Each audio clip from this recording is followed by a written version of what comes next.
warahmatullahi wabarakatuh. Salam sejahtera bagi kita semua. Syukur kita ucapkan atas nikmat, kesehatan, dan kesempatan yang Tuhan berikan. Pada kesempatan kali ini, kami akan mempresentasikan hasil penelitian yang mengenai implementasi manajemen pemasaran pendidikan dalam meningkatkan penerimaan peserta didik di SMK Negeri 4 Bone. Sebelumnya, perkenalkan, nama saya Rahmania. Dan saya Winda Parmudita dari kelompok 5. Untuk lebih jelasnya, silakan simak video berikut. Secara umum, pendidikan merupakan salah satu faktor dan sumber utama bagi kemajuan dan perkembangan negara. Pendidikan adalah usaha sadar dan terencana untuk mewujudkan suasana belajar dan proses pembelajaran agar peserta didik secara aktif mengembangkan potensi dirinya untuk menjadi kekuatan profesional, spiritual, keagamaan, pengendalian diri, kepribadian, akhlak mulia, serta keterampilan yang diperlukan dirinya, masyarakat, bangsa, dan negara. Adapun tujuan dari pendidikan yaitu sesuatu yang ingin dicapai oleh kegiatan pendidikan. Persaingan dalam dunia pendidikan menjadi tidak dapat terelakkan lagi banyak lembaga pendidikan yang ditinggalkan oleh pelanggannya. Hal tersebut dikarenakan perbedaan manajemen yang ada pada setiap lembaga pendidikan. Secara mendasar, pemasaran dapat diartikan sebagai salah satu proses sosial dan manajerial yang dimana individual atau kelompok memperoleh apa yang mereka butuhkan dan inginkan dengan cara menciptakan atau mempertukarkan produk atau jasa. Sedangkan manajemen pemasaran adalah seni dan ilmu memilih pasar sasaran, mendapatkan, menjaga, dan menumbuhkan pelanggan dengan menciptakan, menyerahkan, serta mengkomunikasikan nilai unggul kepada pelanggan. Adapun yang menjadi rumusan masalah yaitu bagaimana implementasi manajemen pemasaran dalam upaya meningkatkan penerimaan peserta didik di SMK Negeri 4 Bone, di mana tujuan dari penelitian ini yaitu untuk mengetahui implementasi manajemen pemasaran pendidikan dalam upaya meningkatkan penerimaan peserta didik di SMK Negeri 4 Bone. Selanjutnya, landasan teori, yaitu kajian terdahulu. Berdasarkan penelitian yang dilakukan oleh Ali Tajuddin yang berjudul Strategi Humas dalam Upaya Meningkatkan Penerimaan Peserta Didik di SMA Negeri 2 Kecamatan Sungai Lilin, Kabupaten Musi, Banyuasin, bahwa strategi humas berupa kegiatan yang bersifat langsung dan tidak langsung dengan publik internal, berupa rapat dewan guru, upacara sekolah, rekreasi bersama, dan penjelasan lisan pada berbagai kesempatan pertemuan. Kegiatan tidak langsung berupa penyampaian informasi melalui surat edaran, penggunaan papan pengumuman sekolah, penyelenggaraan majalah dinding, dan kegiatan kepada publik eksternal berupa gambaran sekolah melalui murid, rapat dengan orang tua, pameran sekolah, atau pentas seni dan kegiatan ekstrakurikuler lainnya. Selanjutnya, penelitian yang dilakukan oleh Syarifuddin dan Rahen Ramaya yang berjudul Implementasi Manajemen Pemasaran Pendidikan dalam Meningkatkan Kepuasan Pelanggan di Madrasah Alia Terpadu MAT Darul Falah Bogor, bahwa pelaksanaan bauran masyarakat jasa pendidikan antara lain strategi produk, strategi price, strategi place, strategi promosi, strategi people, strategi physical evidence, dan strategi proses. Selain itu, membahas tentang perkembangan pemasaran jasa pendidikan yang ditawarkan agar konsumen lebih tertarik untuk melihat secara langsung keunggulan sekolah tersebut.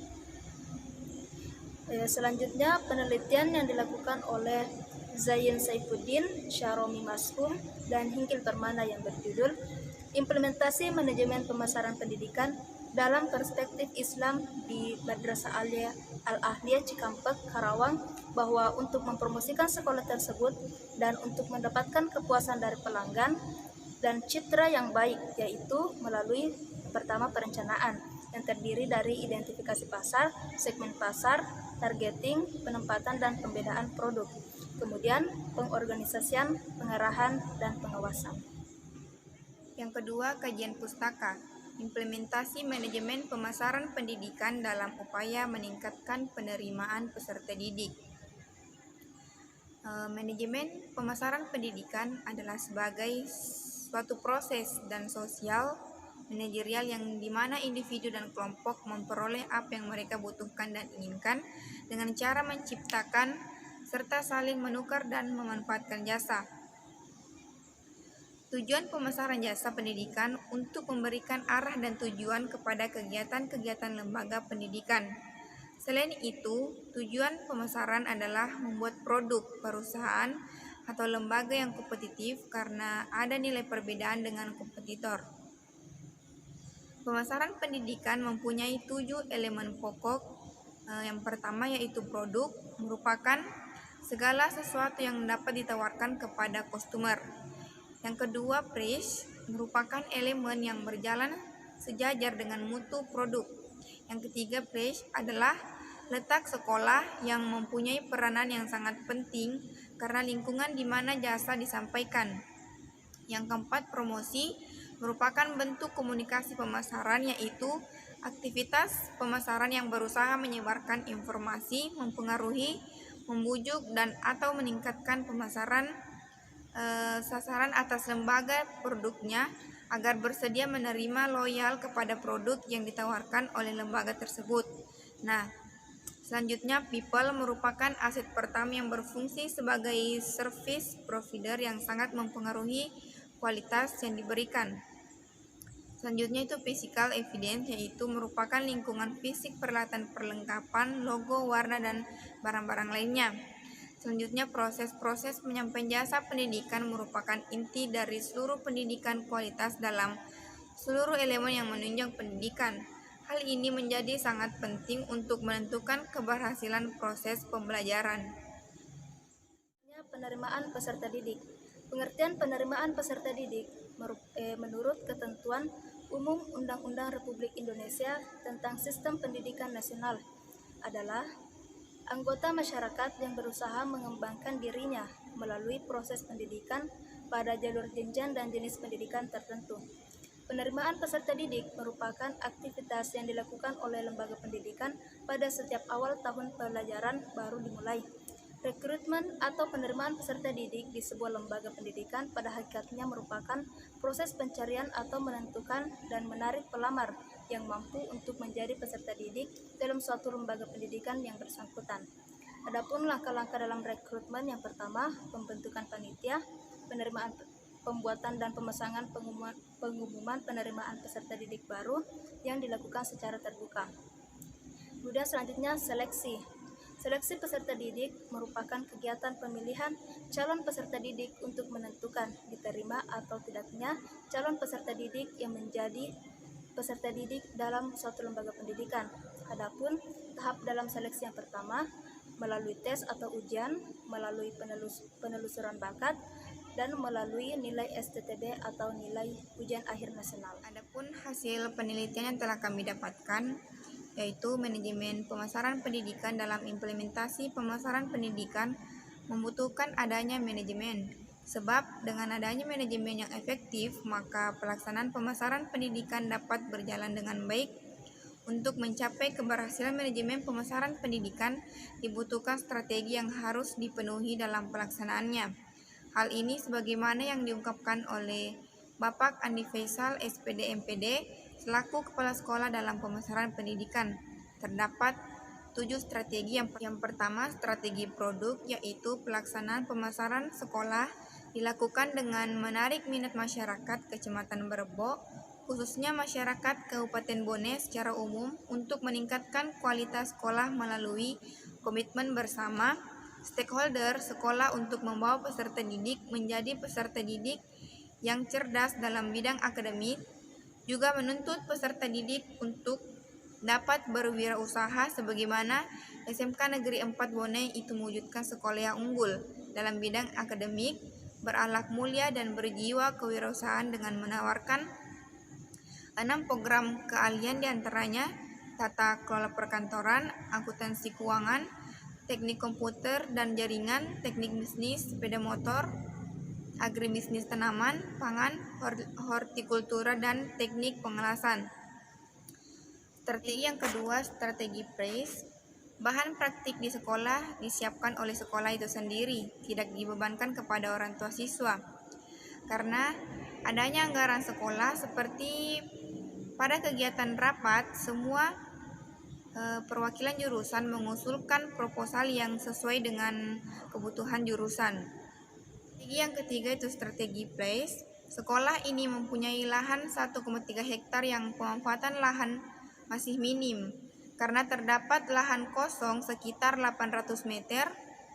Adapun lokasi sekolah yang kurang strategis karena jauh dari jalan raya, kurang lebih 300 meter masuk, sehingga siswa yang menggunakan angkutan umum perlu jalan kaki menuju lokasi. Nah, di samping itu, lokasi lebih nyaman karena bebas dari keributan dan debu kendaraan. Strategi yang keempat yaitu promosi. Sekolah ini melakukan promosi setiap tahun. Sebelum pandemi, kegiatan promosi yang dilakukan secara door to door atau mengunjungi sekolah untuk mempromosikan visi misi sekolah dan jurusannya. Kegiatan tersebut dilakukan dengan melibatkan tim minimal perwakilan perjurusan untuk mempromosikan program kerja yang ada di internet. Setelah pandemi, sekolah beralih ke teknologi dengan memanfaatkan Facebook, Instagram, dan YouTube sekolah untuk memperlihatkan kegiatan siswa kepada masyarakat. Strategi yang kelima yaitu strategi people. Tenaga pengajar di sekolah ini terdapat honor dan PNS. Untuk tenaga honor tergantung kebutuhan sekolah. Ketika sekolah membutuhkan tenaga pengajar, diadakan kontrak 3 bulan lamanya. Selain itu, diadakan kerjasama dengan industri karena sekolah telah bekerja sama dengan industri yang membantu mutu sekolah. Strategi yang keenam yaitu physical evidence. Semua fasilitas disediakan sekolah seperti penggunaan media pembelajaran yang sudah disiapkan sesuai kebutuhan. Terdapat fasilitas diantaranya yaitu musola, perpustakaan, aula, UKS, lab komputer, akuntansi, TBSM, serta ruangan praktik lainnya. Strategi yang ketujuh yaitu proses. Sebelum memulai kegiatan pembelajaran di sekolah, peserta didik baru mengikuti kegiatan MPLS, di mana kegiatan tersebut dilakukan untuk memperkenalkan sekolah kepada peserta didik, seperti memperkenalkan guru-guru, visi misi sekolah, kegiatan ekstrakurikuler, dan kegiatan lainnya. Selanjutnya, penerimaan peserta didik. Penerimaan peserta didik dilakukan sebagai aktivitas yang dilakukan pertama kali oleh suatu lembaga pendidikan. Dalam pelaksanaannya, penerimaan peserta didik tidak terlepas dari prosedur yang dilaksanakan, sebagaimana yang diungkapkan oleh Kepala Sekolah terkait penerimaan peserta didik di SMK Negeri 4 Bone, yaitu penerimaan peserta didik baru dilakukan setiap tahun. Di sini sekolah melibatkan panitia yang telah dibentuk, kemudian dibuat semacam spanduk pengumuman yang berisi visi misi sekolah, fasilitas sekolah, kegiatan-kegiatan sekolah, kemudian dipromosikan dan dilakukan pemasangan secara langsung atau melalui media sosial sekolah seperti Facebook, Instagram, ataupun YouTube. Selanjutnya, seleksi. Penerimaan peserta didik dilakukan melalui tes, diantaranya tes wawancara dan tes tertulis, di mana siswa yang telah mengikuti salah satu tes tersebut maka dinyatakan lulus, dan yang berdomisili atau lokasi rumah dekat dari sekolah bebas tes. Kemudian adapun kesimpulan, yaitu berdasarkan penelitian tersebut dapat disimpulkan bahwa implementasi manajemen pemasaran pendidikan dalam meningkatkan penerimaan peserta didik baru di SMK Negeri 4 Bone sudah berjalan dengan baik. Dilihat dari adanya beberapa strategi, diantaranya strategi produk, price, place, promotion, people, physical evidence, dan proses. Namun penerimaan peserta didik yang masih telah tadi persentase dari hasil laporan penelitian yang kami lakukan. Lebih dan kurangnya mohon dimaafkan. Wassalamualaikum warahmatullahi wabarakatuh.